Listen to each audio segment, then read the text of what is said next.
91세 부인의 이혼 결실입니다. 한국가정법률상담소가 지난해 해당 사례를 포함해 모두 4,039건의 이혼 상담을 진행했다고 밝혔는데요. 자세한 이야기 나눠보도록 하겠습니다. 일단 우리 좀 정말 한 번도 겪어보지 못한 이런 코로나19 팬데믹 상황 때문에 오히려 부부관계가 악화된 그런 케이스 많다고 하더라고요. 변호사님 어떻게 보시고 있나요? 일단 강제적인 자가격리 상태 그렇죠. 아닙니까? 사실은 결혼해서 각자 출근하고 바쁘게 살다 보면 일주일만 오롯이 집에서 같이 있었으면 좋겠다라고 생각하지만 막상 그 생활이 1년을 넘다 보니까 이제 갈등이 증폭을 하고 있습니다. 그래서 많은 방송 인터뷰나 이제 주변 분들한테 제가 이혼 사건을 많이 하다 보니까 받는 질문이 코로나 사태 이후로 이혼 사건이 늘었느냐 그런 질문을 많이 받았거든요. 근데 저는 사실상 피부로 잘 못 느끼겠다. 그리고 부부라는 게 사실은 기존의 갈등이 있는 게 증폭되면 몰라도 코로나 사태로 집에 있다고 이혼할 정도로 이렇게 느슨한 관계가 아니다. 이렇게 설명을 했는데 한국 가정법률상담소에서 드디어 통계가 나왔습니다. 통계를 보니까 이제 이혼 상담이 전체 상담 건수 중에서 약 4,239건으로 29%, 약 30% 정도가 됐고요. 이것이 작년 2019년도에 비해서 재작년이죠. 25.3%가 이제 늘었다라고 합니다. 왜 늘었느냐? 그 사유를 살펴봤습니다. 첫 번째로 여성이 이혼하겠다는 이유의 첫 번째가 남편의 폭력이었습니다. 그러니까 집에 같이 오래 붙어 있으면 이제 폭력이 늘었다라는 것이고 그게 무려 48.3% 절반 정도에 이르렀다라는 것입니다. 그래서 남편에게 폭행을 당했다라는 사유가 이제 늘어났다라는 것인데 일단은 남편이가 같이 집에 있으면서 행복한 것이 아니라 우울감, 답답한 피로감이 더 많이 늘었다라는 것이 통계로 나타나고 있고 이것이 실제로 이혼으로 이어질 것인가는 시차가 있을 것으로 보이지만 아무래도 통계상으로 봤을 때 갈등이 늘어나면 이혼이 늘어난다라는 그런 연결고리로 봤을 때는 앞으로 늘지 않을까 예상이 됩니다. 맞습니다. 변호사님 지적해 주신 것처럼 상담 건수는 굉장히 늘었다고 하는데 실제로 지난해 전체적인 이혼 건수는 작년보다는 줄었다고 해요. 네, 맞습니다. 매년 이혼 건수가 우리나라에 한 10만 쌍 정도 됩니다. 그러니까 10만 건 정도가 있고 약 20만 쌍의 이제 돌싱들이 이제 더 나오게 되죠. 근데 지난해 이혼 건수는 사실 그 전해보다 줄었습니다. 그래서 10만 6,512건으로 오히려 전년보다 4,000건 이상이 줄었다라고 합니다. 근데 문제는 그 이혼 상담 수치가 시차가 있다고 했지 않습니까? 작년에 사실은 이혼한 분들은 재작년에 갈등이 있었던 거거든요. 그러면 작년에 갈등이 있어서 올해 이혼하는 분들은 아직 통계가 나오지 않았는데 이것이 늘어날 것이라고 예측하는 것이 이 한국가정상담소의 이제 상담 수치를 보면 안다라고 하는 겁니다. 이 상담 수치와 내용을 보면은 주요 내용이 아까 말씀드렸죠. 폭력이 늘었다라고 하지 않았습니까? 이거는 코로나19로 인해서 가정 내에서 이제 적절히 스트레스를 해소하지 못한 부분이 가정 내 위기를 심화시키고 있지 않느냐. 이런 부분을 이제 예측할 수가 있습니다. 그래서 사실 그렇게 바라는 건 아닌데 시차가 우려되는데 내년에 이혼율 또 올해 이혼율이 늘어나지 않을까. 그렇다라고 하면 그것이 코로나는 무관하지 않다. 이렇게 볼 수 있습니다. 일단은 구체적인 이혼 사유에도 봤는데 일단은 앞에서 잠깐 살펴봐 드렸지만 여성 같은 경우 이런 남편의 부당한 대우, 폭언 폭력입니다. 이게 많았고 남편 같은 경우는 아이러니하게도 기타 사유가 많았는데 가출이라든가 별거가 이제 이유 많았다라고 합니다. 그래서 일단은 간단히 말씀드리면 아내가 이혼한 이유는 남편한테 맞았어요. 그리고 이제 남편이 이혼하겠다는 얘기는 아내가 집을 나갔어요. 이게 가장 이유가 많았다라는 겁니다. 그렇군요. 다시 좀 상담 사례 얘기를 돌아와서 좀 정리를 해보면 좋을 것 같아요, 변호사님. 지금 그 눈에 띄게 남성의 경우에는 이제 840조 6호 사유, 기타 혼인을 계속하기 어려운 중대한 사유 중에서 이제 자녀 양육 갈등을 문제 삼아서 이제 상담을 요청하시는 경우가 늘었다고 해요. 좀 재밌는 부분인 것 같은데요.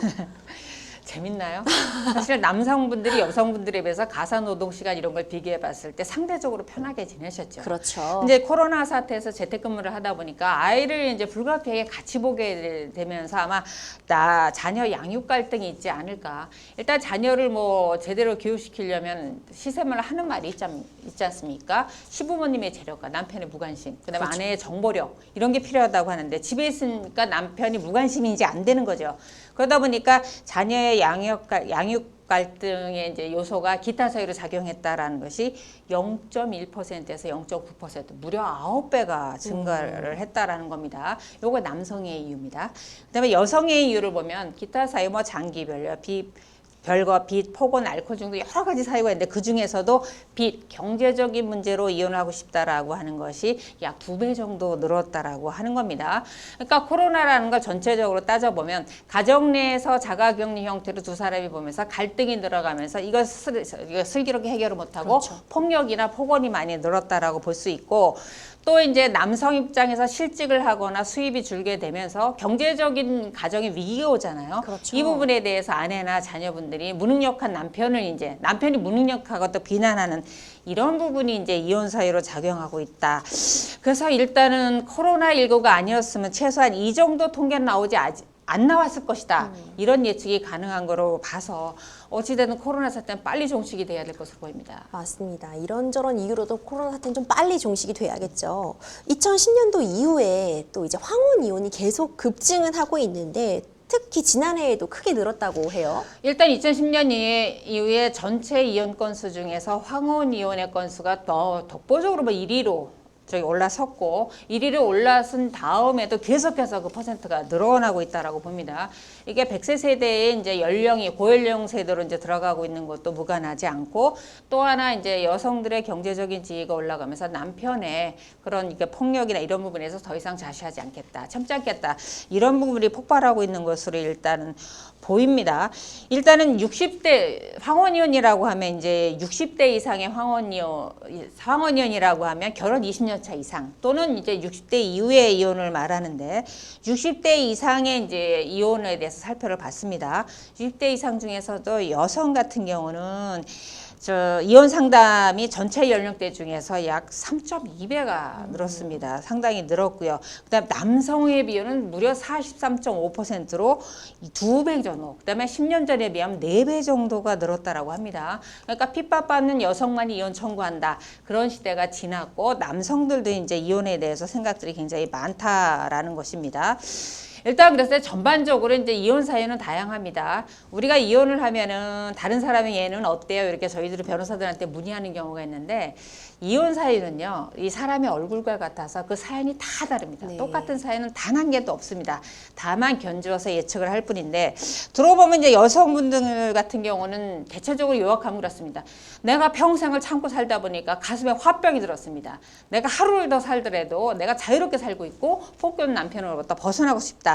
이게 이제 전반적인 그 이유고 내가 그렇게 힘든 상황에서도 살아온 것은 자녀들을 위해서인데 이제 자녀들 다 출가시켰고 나도 나의 삶을 살고 싶다. 요것이 이제 여성분들의 이제 이혼 사유의 이제 요약본이라고 보고 남성들 같은 경우는 평생 내가 돈을 벌고 노력을 했는데 은퇴하고 돈을 못 번다고 하니까 아내가 나를 구박하고 자식들도 다 엄마 편이고 그다음에 돈 못 벌어오면서 밥 세끼 다 달란다고 하고 이래서 내가 외로워서 못 살겠다. 나도 자유롭게 살고 싶다. 이런 이유가 남성과 여성 대비해서 이제 주된 이혼 사유가 될 수 있습니다. 근데 놀라운 것은 노년 상담도 상당히 늘어서 네. 90세 이상의 이혼 상담이 있었습니다. 일단 작년 같은 경우 최고령 상담자가 여성이 91세였고 남성이 92세였습니다. 우리가 어찌 보면 저희가 평균 연령으로 봤을 때 그때까지 못 살 수도 있거든요. 그렇죠. 그러니까 근데 그 이후에 또 무엇 때문에 이혼하실까 이런 생각이 드는데 일단은 요약하면 겁니다. 여태까지 노력만 하고 살아온 내 자신이 불쌍하다. 나도 인간으로서 살고 싶다라는 그 인간적인 욕망이 있으시다고 합니다. 그러니까 나이가 드셔도 인간적인 기본적인 욕망은 이제 변하지 않는 것 같습니다. 일단은 보면은 제가 요약을 좀 해드릴게요. 60대 이상 부부들이 왜 이혼을 가장 많이 하는가라는 부분을 보면 기타 사유입니다. 대표적으로. 거긴 경제적인 갈등이라든가 뭐 등등이 있고 그다음에 외도도 굉장히 사실 적지 않습니다. 그다음에 폭언과 무시 그다음에 뭐 따돌림 뭐 이런 것이 많고 그다음에 또 특이한 사항은 장기 별거가 의외로 생각이 굉장히 많았습니다. 장기 별거가 많아서 사실상 이혼 상태로 이렇게 사셨던 거죠. 근데 과거에는 그래 그래도 내 호적에 빨간 줄은 안 간다. 그러고 그냥 사셨거든요. 네. 근데 요즘은 적극적으로 장기 별개를 해소를 하겠다라고 하는데 그게 아이러니하게도 복지 정책 때문이라는 겁니다. 복지 정책으로 각종 수급을 받아야 되는데 특히 이제 재난지원금 같은 경우 있잖아요. 지금은 받아야 되는데 배우자가 있다는 이유로 도외시되거나 혜택이 준다라는 겁니다. 그래서 적극적으로 복지 혜택을 수급하기 위해서도 내가 이 호적을 혼인관계 증명이죠. 혼인관계죠. 정리하겠다 하는 분들이 있고 가슴이 아픈 건 70대 이상의 여성의 이혼 사유, 이혼하겠다는 일이가 아직도 남편의 폭력이었습니다. 가슴 아프죠. 너무 가슴 아프죠. 사람이 사람을 때려서는 안 되는 거죠. 절대 안 되죠. 저한테 주로 이제 황혼 이혼 상담 오시는 분들은 자녀분이 이제 부모님 손잡고 오시는 경우가 많아요. 우리 엄마 하루라도 마음 편하게 살게 해주겠다 이런 말 들으면 저도 정말 가슴이 아픈데 좀 황혼 이혼 하시더라도 하루라도 마음 편히 살 수 있으시다면 저는 하시라고 또 말씀드리고 싶네요.